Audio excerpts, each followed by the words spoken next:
Open the tailgate to gain access to the bulb assembly.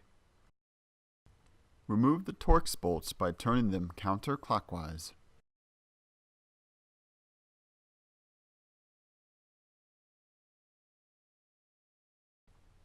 Take the bulb housing out of the vehicle.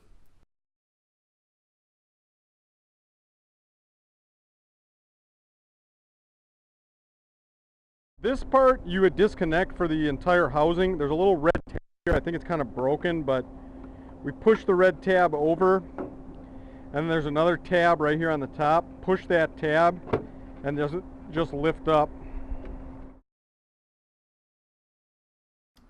Now you can replace your housing with a new one. Push the connector straight in to connect the bulb housing.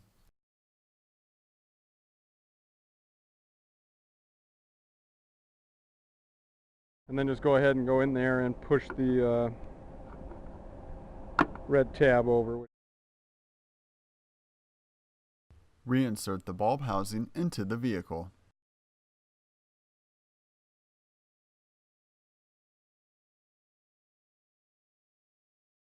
Replace the Torx bolts by turning them clockwise.